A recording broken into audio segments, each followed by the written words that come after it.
Perfect. We got it. We got it. What's going on? Everything's good. What about you? Everything's so good. Everything's so good. Don't you love technology? Oh yeah, tell me about it. Tell me about it. Oh, I love it. I love it. Like so many things have happened since I started this.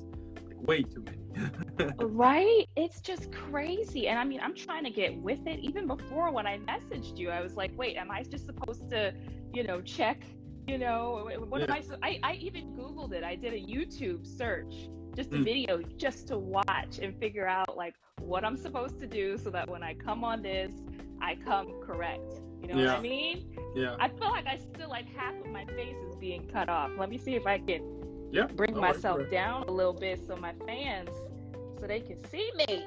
There you go. Right? And they can see you. All right. How are you, Dan? I'm doing good, thank you. It was a good day. Busy a little bit. Well, yeah, busy because besides this I have another temporary job bills, right? So but besides that, it's been good. I mean, I've been working into a lot of new content that is coming out during this year. So yeah, everything good. Yeah. No, talk about the side job. Me, I'm an actor who still works, right? I'm a working actor who still works. Yeah. So I completely know it's in my book. I talk about it. I have to do both, because I'm not always on set working. So sometimes I gotta also, after this tonight, I'm going to be recording an audiobook because that's what I do as passive income for myself. So I completely understand. Yeah. What you're, Yeah, and it's so interesting because so is this this podcast that I have which I love it, but but when I'm like at my other job, it feels kind of it feels different, you know what I mean? Because even though that it does pay bills and it's good, the environment, everything is really nice. I don't have any problem with that. Right. It's like the other day I was even having this conversation and they were telling me like, are you planning to do like a career there? And I was like, to be honest, I don't know. I don't think so because with this platform that I'm currently working on, and I have already invested too much of my time on this. And I'm this type of person that if I'm like starting something, at least I want to see like I want to see like a reward, you know what I mean, or like something pay out of all of this time that I have invested in that. So yeah. Oh yeah, no, 100%. And I see my girls. Hey Tabitha, my sister joined. All my friends are joining. Hey everybody, one of my first times on the live, so I got to know how to do it. But no, I completely understand with the job thing, and I used to work a lot of side jobs, and people wanted me to move up in the company, but I was like, this isn't my passion. I'm just doing this, as my side income. And that's one of the first things I always let my employers know. Yeah. Hey, I'm an actor first. I get auditions. That stuff comes first. So they know that, I know that, and there's no moving up in the company because my job and my main love and my passion is acting, Yeah, totally know what you mean. So I completely get it. Yeah. So it's the way. This is the way, This is the way. Yeah. I know actors who have been series regulars on shows who the show is over and then they go back to work. People know who they are, but they got to go back to work until they find another show, another project. Totally. Yeah. Yeah, but hey, welcome to the show. It is so cool and amazing to have you here. I mean, what better way, right, to start a cool evening with someone as cool and badass as you. You know what I mean? Oh, okay. I'm cool and I'm badass. Okay, look, my mama just joined. Hey, Mom. I love it. So before we start, I have to give you a proper welcome, proper intro. If you have seen some of my episodes before, you know exactly what I'm about to do. Oh, you do? Well, I've seen a couple of episodes. I haven't seen the whole thing, but go ahead. No. Okay, it's fine. If you haven't seen my intro, that's perfect because then I can surprise you. Okay. So I'll show you. Okay. So.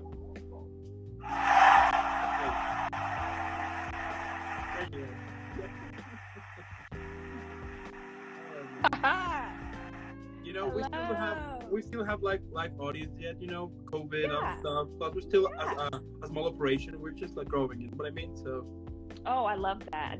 The applause. Yes, I heard it. I said, wait, what is that? Is that water running? No, that's an applause. Yeah, you know what? That has got like a lot of confusion. But when I hear it, I'm like how, you know? But yeah, I know what you mean. But I loved it. I love an applause. Thank you so much for that. That makes me feel special. Hey, perfect. Sean. Perfect. So tell me how. Yeah, like starting with everything here. Tell me how your acting career started. Yes, that's a really good question. Actually, my mom's in here, my family, my sisters, they all know. I'm from New York, New Jersey, born and raised in New Jersey, East Coast. Anybody, shout out to everybody on the East Coast in here. It's just my family in here right now. I love it. And as a young girl, I would go to church, and they were doing the nativity story, which is the story of the wise men at church and all that. This is when the acting bug bit me, okay? So I see they start calling on people to audition, and there was just this desire in my heart to be called on, but I was so shy. I was too nervous to raise my hand to be called on. And so they never called on me. They ended up casting another girl who was great, but I felt like in my heart, I could do a better job than her. But they never called on me, but I never raised my hand, right? So, you know, that was when the acting bug bit me, because I had this burning desire to want to get on stage and act and perform. And that was kind of like the first time I had ever experienced that. And I was quite young. I was like maybe 7, you know. So after that, you know, I that was when the bug bit me, but I still like doing other things. Okay. So, you know, in high school, I ran track, I did cheerleading, I did all these other things. But I knew in my heart that when I went to college, I wanted to major in theater, because I knew that was my passion, and I knew I wanted to study that more. Totally. Right. So I did everything else, and then when I got to college, I majored in theater and education. So I have a double major in theater and education, because my school offered that, and I'm like, hey, why not? I could teach it well until I'm, you know, acting and doing it. Yeah. And then, you know, I was in New York City. I joined a theater company, and then eventually I was able to get an agent. And then eventually I moved to Los Angeles, California, which is where I am right now. Wow. So that's a little bit about how I got into it. It was that acting bug in church. That's amazing. Yeah. And like, what a journey here. What a journey it is. You know, I didn't think I was going to leave New York. You know, I thought I was going to, because there's theater in New York, you know, there's television in New York, there's all these things. But I had visited my sister on a spring break that I had from teaching. I just came out to visit her. She was like, you're going to like it out here. There's palm trees in LA. There's actors. I'm like, there's actors in New York. I can, you know. Yeah. But I think I just was like, okay, I'll come visit you. And I came and I visited her, and I saw the palm trees, which took me, okay? Have you seen the palm trees in LA? I haven't. You haven't yet? Okay. Well, being from New Jersey, where there's not much scenery, the palm trees, they did it for me, right? And the warm weather, right? Because you're in Mexico, right? Yeah, beautiful weather. I've been down there. I mean, it's just the cliffs and the views. You don't have that in New Jersey. No offense. No offense to my Jersey people, but you know we don't have that. That's so interesting. Wow, I love it. Yeah.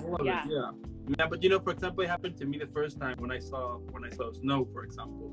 That the first time I saw snow, I was 18, and I was basically a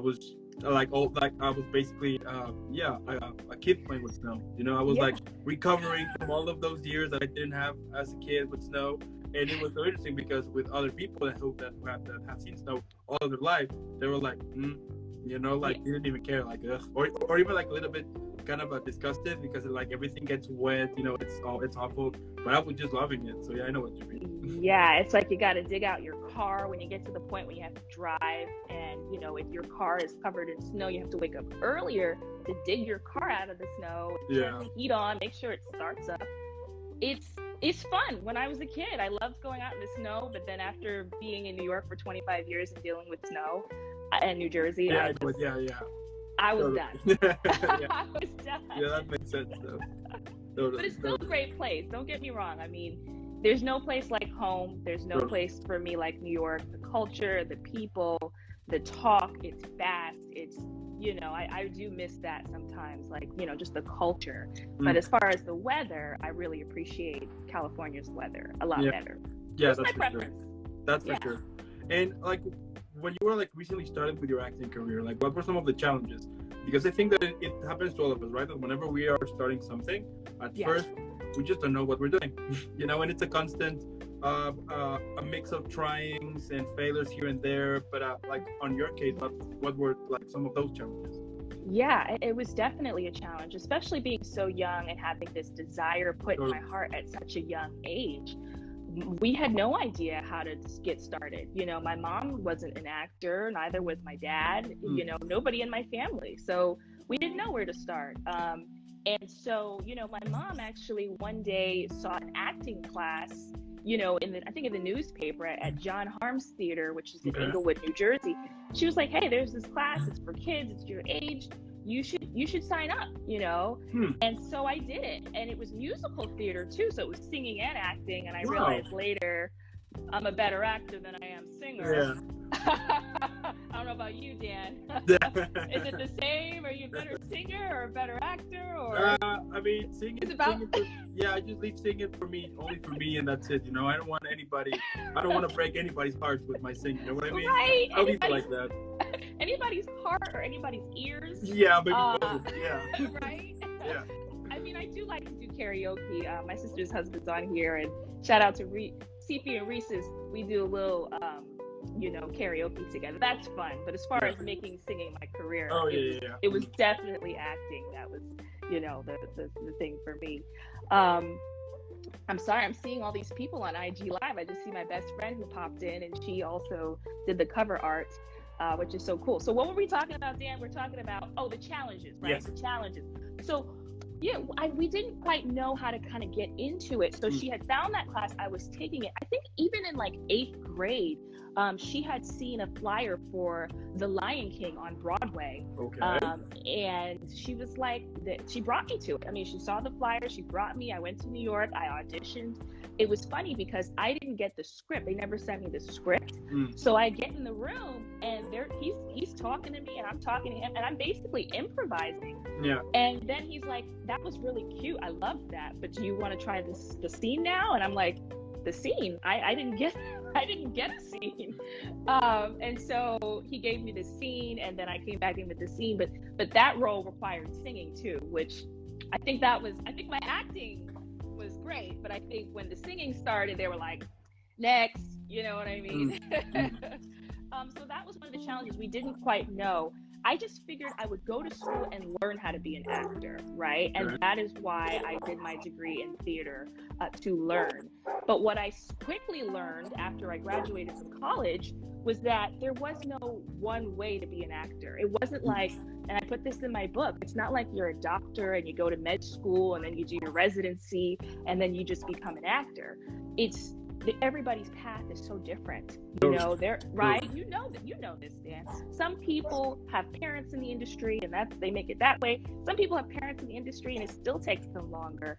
I learned that there was no correct path, one path to becoming an actor.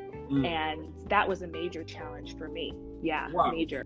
Wow. Yeah. Okay. Yeah. That's awesome. And like, in 2012, you were in Recruiter. Tell me, was that like one of your first projects?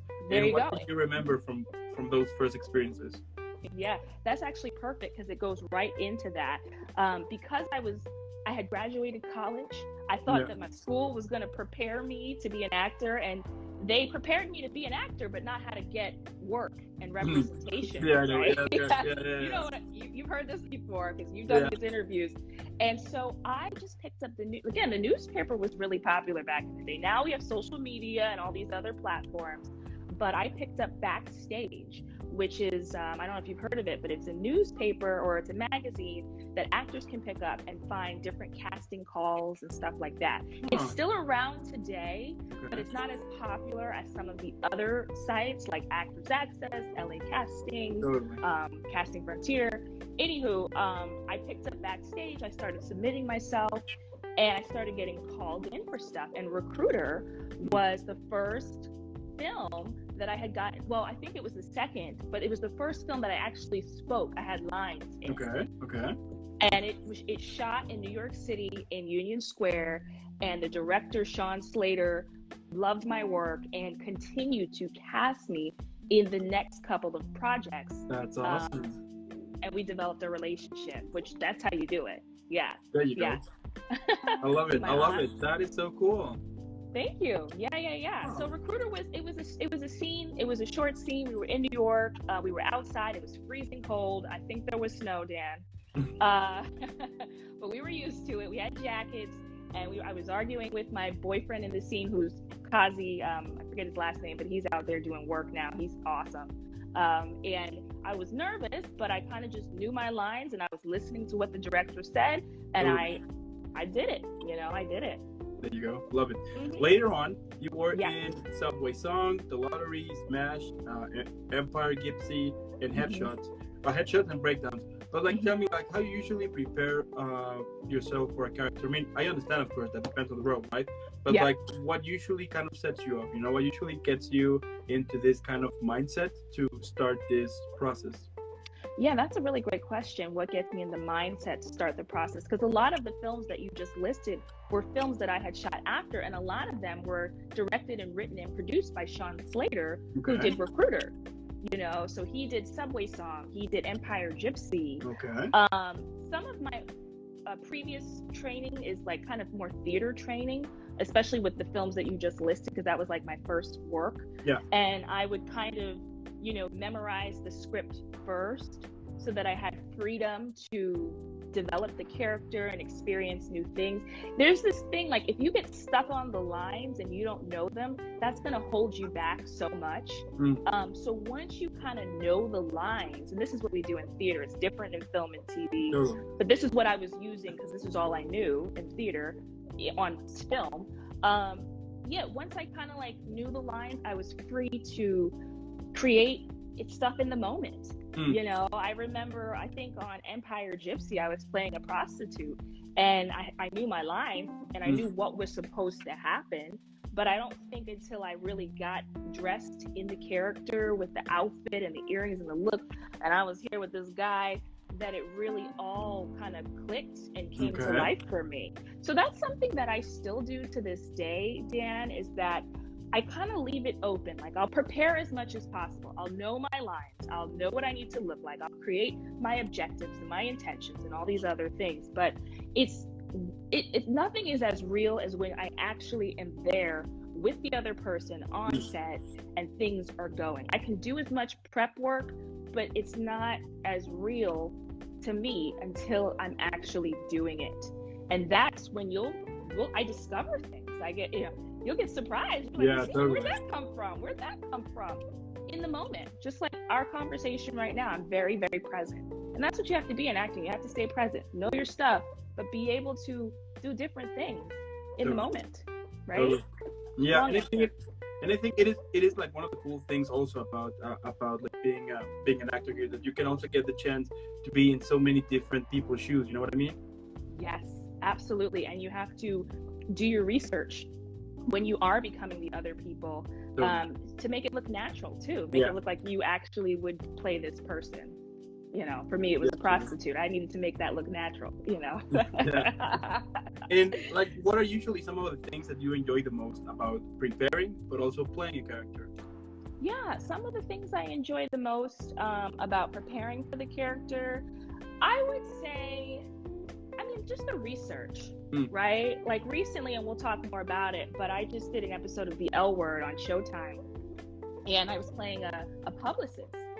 And I've gone to a lot of red carpets, but I've never been a publicist before. So I actually just tried to kind of go through my memory, and I had went to a red carpet event, and I had seen how this publicist was acting with her client and what she was wearing and how she dealt with us and we dealt with her. And that kind of, I stuck that in my head to remember, you know, this is what a publicist does. They're very busy. They're wearing all black, you know, all the time, because they kind of have to not be, the star is the star. The publicists wear the black so that they kind of can be in the background. But the star is going to, you know, so they're just there to quickly, you know, take the notes, do what they need to do, and get the next person going. Quick, zoom, very fast. I witnessed that on the red carpet. Every time I go, I'm always like paying attention to the publicist, right? Sometimes the publicist will even be standing, like the actor will be being interviewed and the publicist will be on the side just on their phone. So I looked up interviews, I did my research, you know, I have a friend who's a publicist. I talked to her about her process. I watched what they wore. And then, like I said, the rest of it kind of came when I was on set in the moment. I suddenly was the publicist. I had the piece in my ear and I had my notebook and I was suddenly her, you know, all that prep to then, you know, deliver on set, you know? Yeah. I mean, I think that is like one of the cool things here, that it's a whole other process that for some people might think that it's just learn your lines and you're good to go. You know what I mean? No, it's never that. I mean, even in theater, you learn the lines first, but you still have to do rehearsals, kind of get into the character, learn all your background stuff, the objectives and all that stuff. And then you see what kind of happens in the moment. Hey, Shane. I see Shane on there. He just read my book, gave me a review. Yeah. Now, you were also in Out of Character, Blue Bloods, New Heights, Bye, and My Crazy Ex.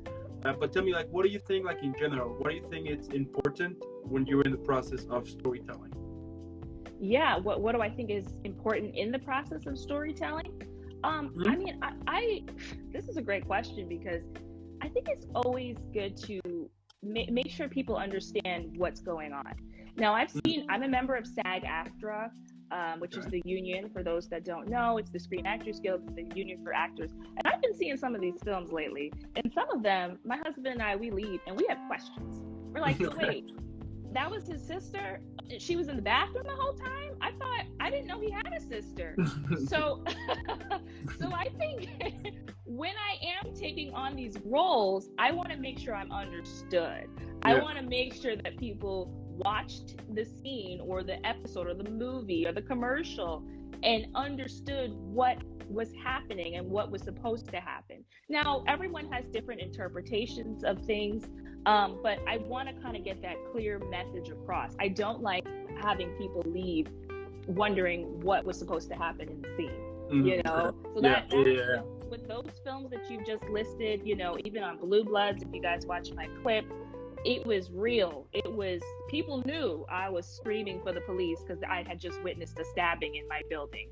You know, some of the, you know, I was the lead in Out of Character. Same thing with that. You know, I was a student who had dropped out of law school and was trying to figure out what I was going to do next in my life.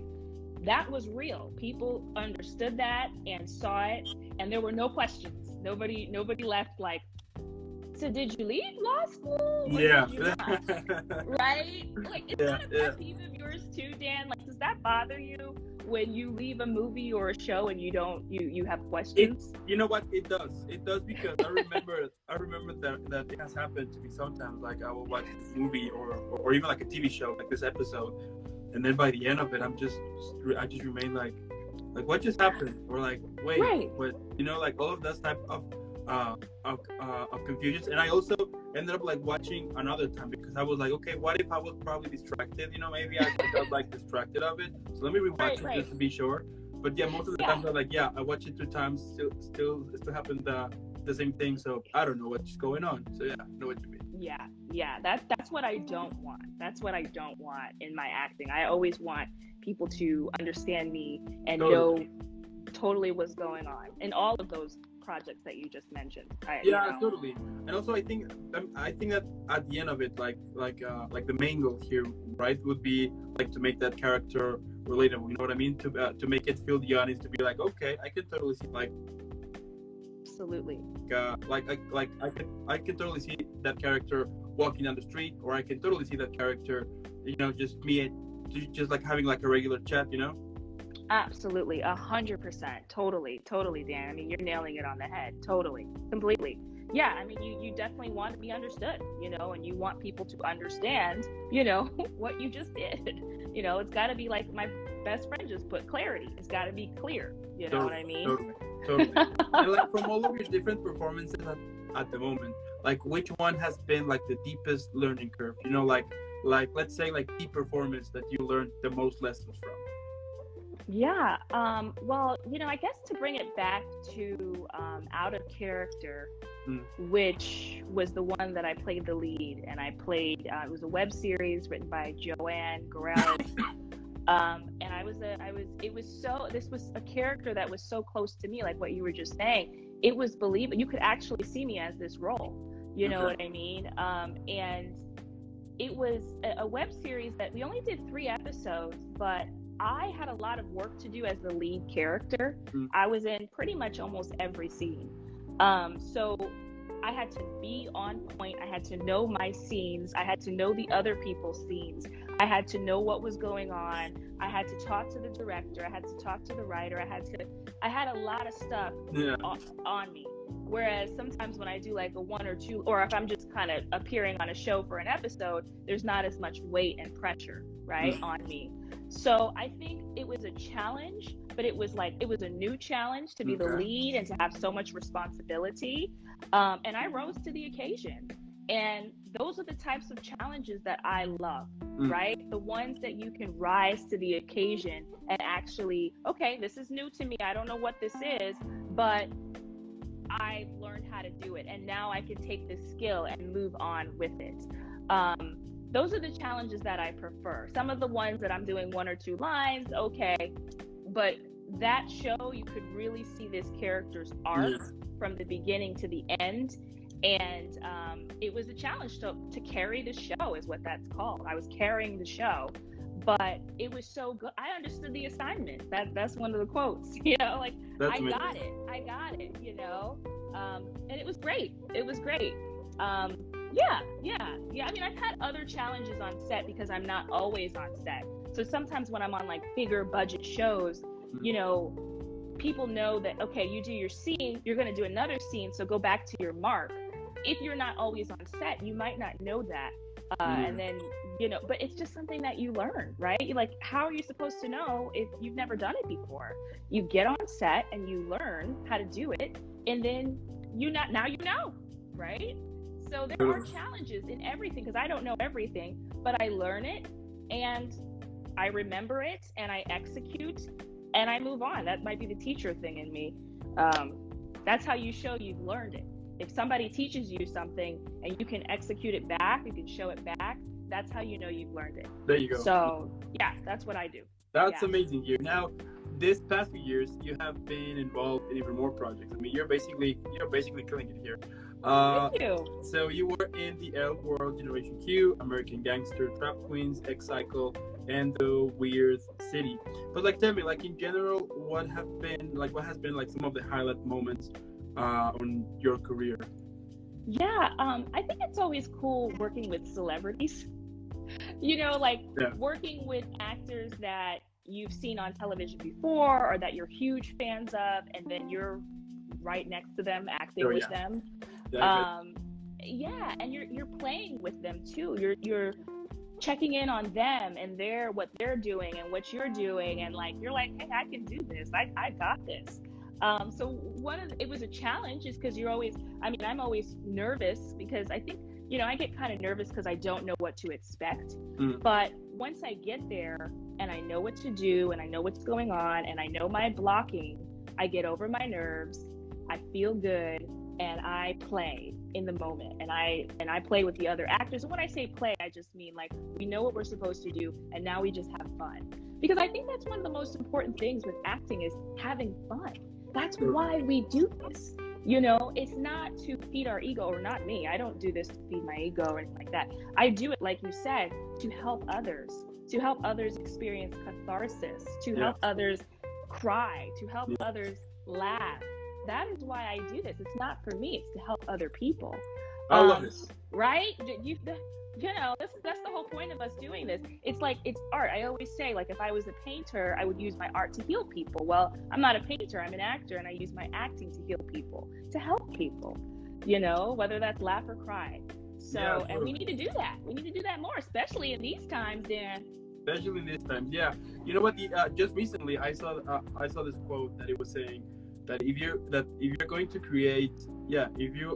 create something just to be famous, that's another. I mean, that is way too different from what you are like actually doing. You know what I mean? Like it is so interesting that maybe for some people they get to this mindset in which if I do that, I just want to get famous, but I think that if you're doing something just to get fame, I think you're kind of missing the point, because like doing this, especially right now, I mean, getting famous is like this, you can do something funny and boom, you get viral and voila, you get numbers. To actually do something that you love, it's totally different thing, Oh, it's completely different. I put this in my book. I mean, if fame comes along with the success of my acting, okay, cool, but that's not why I do this. Totally. You know what I mean? It's like it's for others. It's for people. That's why I do theater. When you're in the theater, you get to make people laugh and cry, and you actually hear it back. You can feel it. That's amazing. That must have been really amazing. Oh, it's amazing. It's like the best thing ever. I mean, but when you do film and TV, people are laughing from home, but there's something magical about feeling it too in the theater, which is just that other actors know. Theater actors know what I mean. Yeah. Now, if you could describe your career at the moment on a movie, TV show, book, or even a play, why not? What would be the title of it? Well, my book that's actually out right now. It's called Actors: What You Need to Know Before Moving to LA, and that really does describe my life. It describes in the whole book. I mean, it's a 10-chapter book. I have my girl here, DeRay C. She did my best friend. She did the cover art for it, and actually, it's right here. I know we'll get into it a little bit later, but I just want to show you guys that I have it here.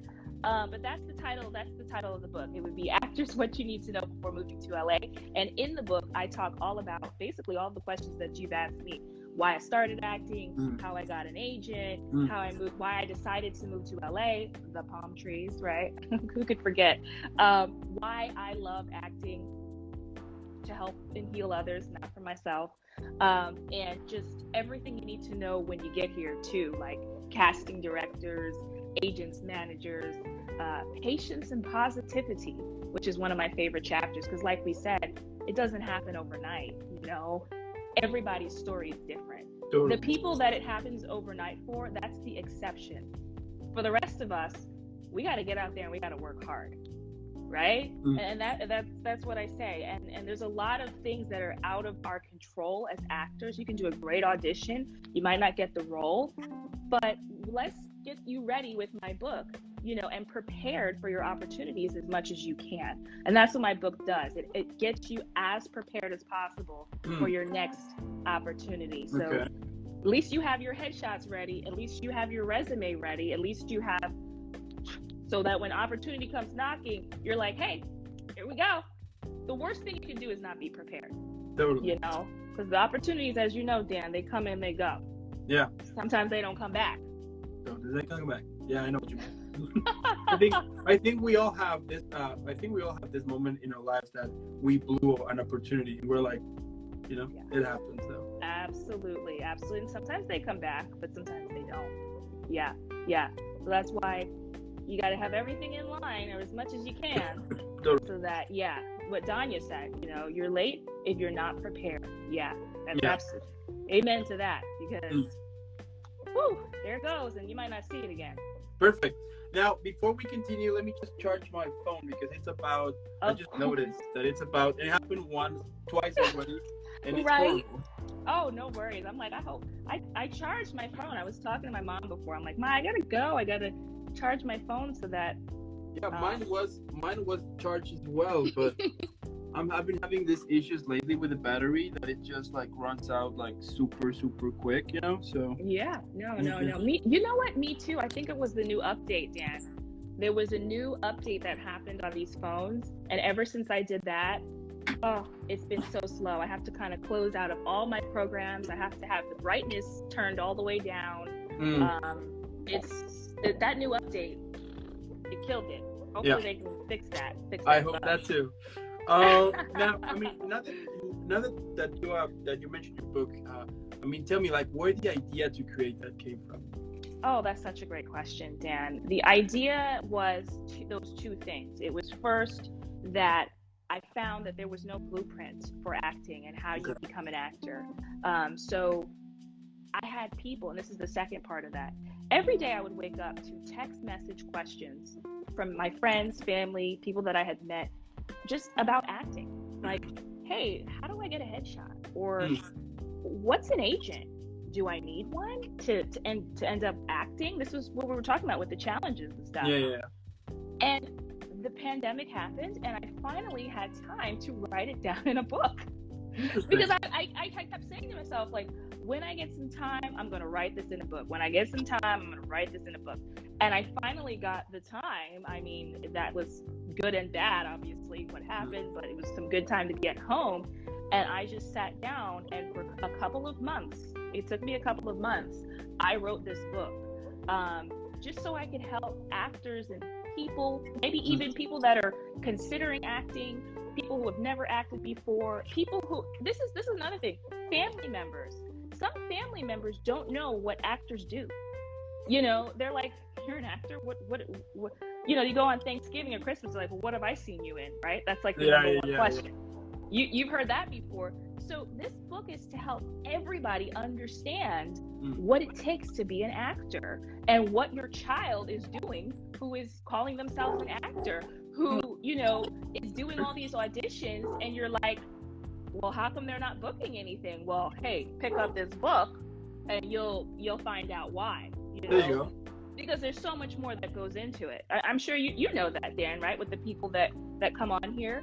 There's so much more that goes into just acting. Yeah, it's a lot. It's a lot of it. I mean, like, one of the things that I've discovered is that I mean, as we were like mentioned before, like for as an example for preparing the characters, that is way beyond just learning your lines than it is, and also for like if you want to be an actor, that's great, but there's like also so many things that they're involved into that, you know.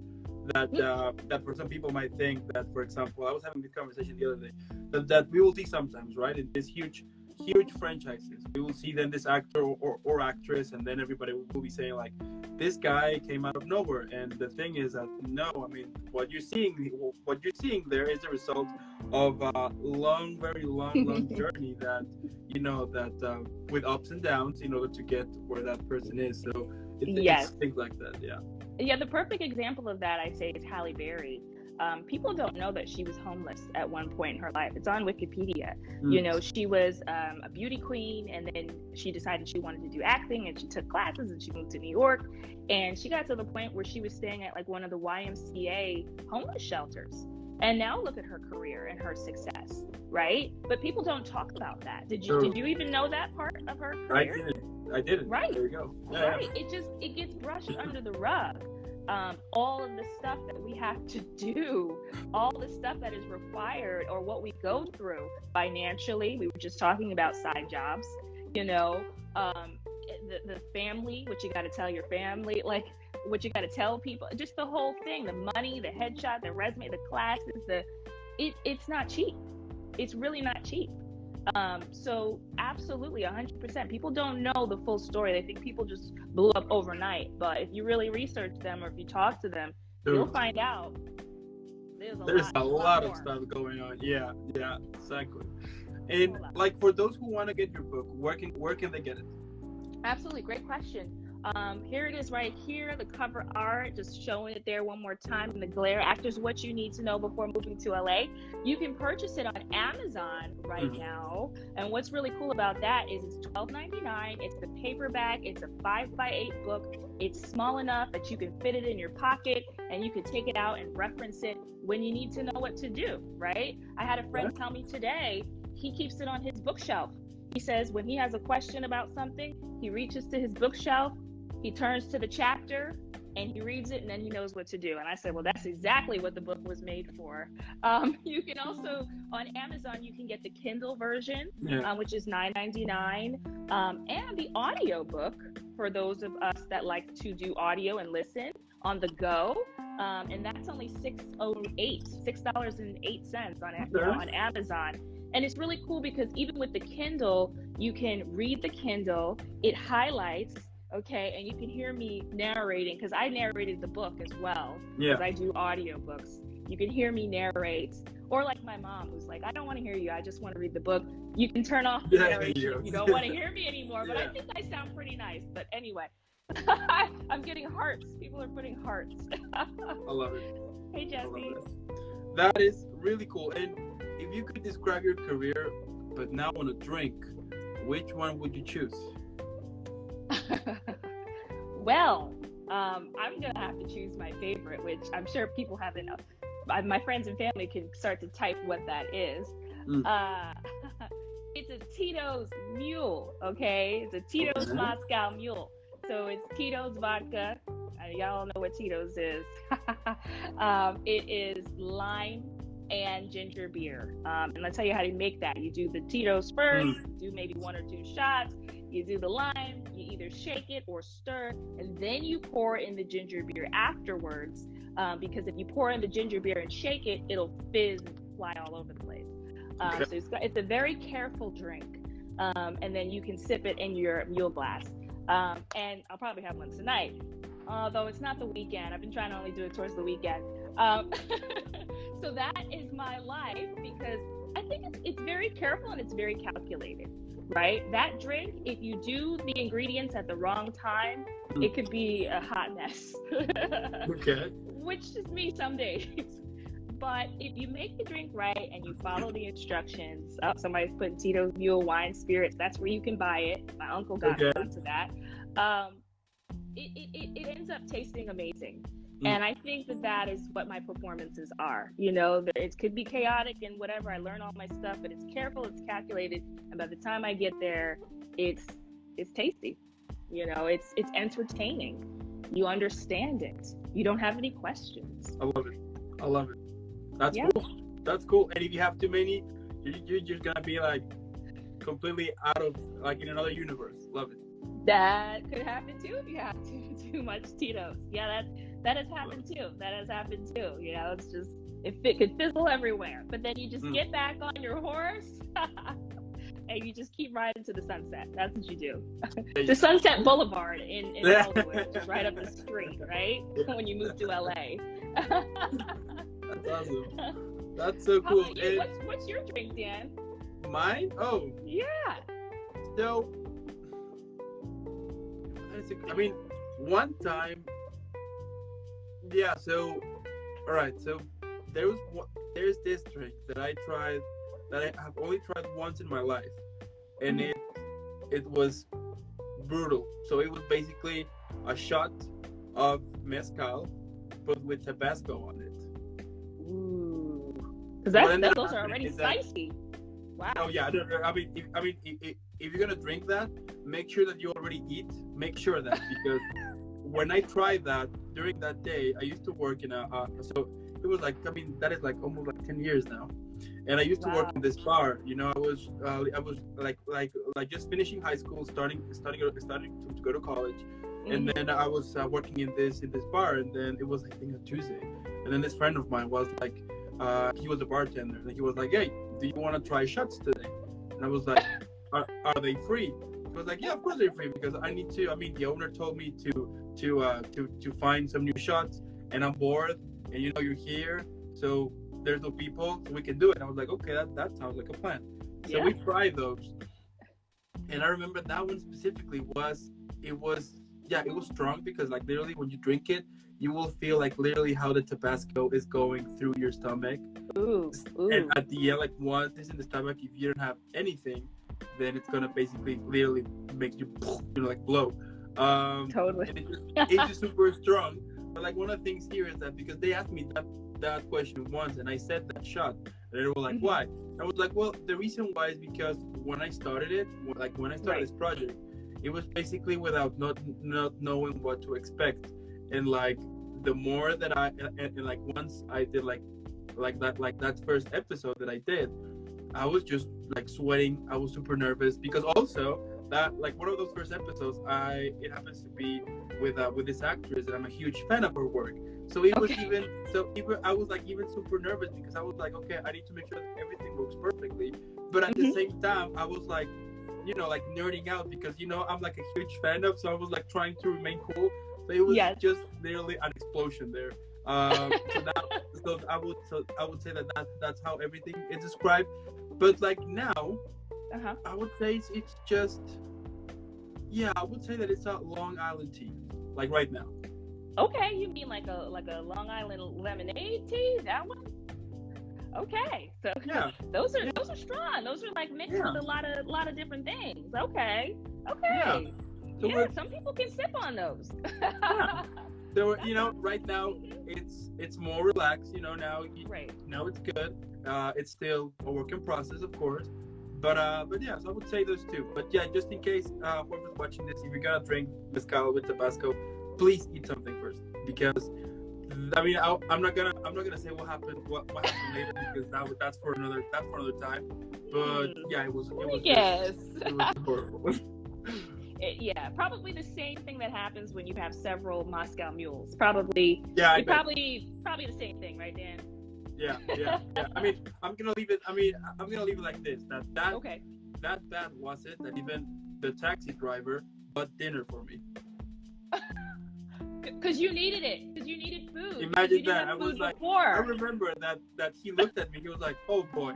So he even, that awful was. But anyway, he was looking out for you. Shout out to my talent manager who entered the room. I don't know if he's still in here, but hey, Brandon. Good to see you. I love it. And my last question here is like, what motivates you? We all have those days in which we just don't know what the hell we're doing. We think we're not good enough. We think that we should quit. We think that this thing might not work. We start to see that, like we are like either we are on our 30s or like half 30s and we still haven't got like any solid. You know what I mean? So absolutely. Like getting inside all of those things that I call kind of the toxic bubble. It's super easy, right? But I wonder, like for you, what gets you out of it? What gets you out of this toxic thoughts just to continue pursuing the thing that you love the most at the end? Yeah. What gets me out of the toxic thoughts? Because we do have those days, right? Because it's hard work. I mean, that's what I put in the book, figuring it all out, doing it. It's not easy every day. But it goes back to the reason why I do this, right? Because I couldn't see myself not healing and helping people, okay? That's why I know I was put on this earth. It was to heal and help people through my acting. I see my husband dancing in the background because he's like, well, that was a good line.